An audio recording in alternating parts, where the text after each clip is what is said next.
Tricky weather conditions in the British Isles at the moment, so too on the eastern side of Europe. Heavy bands of cloud moving away towards the western side of Russia now have brought significant snowfall across many parts of Eastern Europe, from Austria right down through Turkey and up into, as I say, to the western side of Russia as well.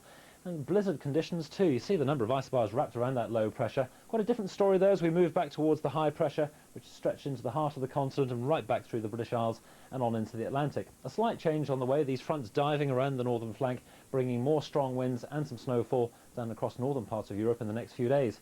But if you know anybody skiing in the Alps at the moment, glorious conditions and likely to be that way right through until the weekend as well. But as you notice, down through Iberia and much of the Mediterranean, really quite unsettled there. If we come back closer to home, this has been the way of it for the past 10 days or so, with high pressure very much the dominant feature. It's likely to be around for the next couple of days, but then you'll see that there is quite a change on the way. The winds gradually picking up in the northwest of Scotland through Thursday, and then by Friday, Saturday and Sunday, well, very windy indeed for many parts of the country, but at least it's going to be from the southwest, so relatively mild.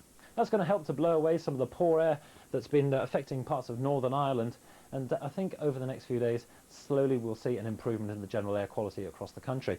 Now, looking further towards the south, we've seen a fair amount of cloud circulating around that high pressure through the day, and it really has made a difference in the sort of feel that you're getting to the day. It has been bluer than this in London, I can assure you, and further towards the north in Norwich, well, the mist and fog has been lifting and lowering right through the day. Do take care if you're on the move. It is a bit misty and murky in some places, and it may well stay that way in Northern Ireland for the rest of the day. This is the way it looks for the afternoon. The best of the sunshine probably on the eastern side of Scotland. The cloud thick enough in the northwest of Scotland to produce the odd spot of drizzle, and that's where we're going to see some of the mildest airs.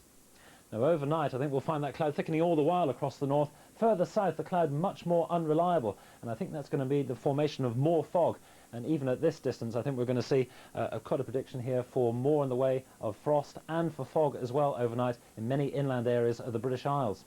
So as we move on through the day on Wednesday, again a very slow start except for the north of Scotland, where again the thickness of the cloud will produce a little bit of rain and drizzle, but at least it's going to keep away the chances of the fog and the frost. Come the afternoon, perhaps that front just drifting a little bit further towards the south, but even here it's going to feel pretty chilly for most folk. By Thursday, as you've seen, not a great deal of change. That front affecting the far north, pretty chilly further south.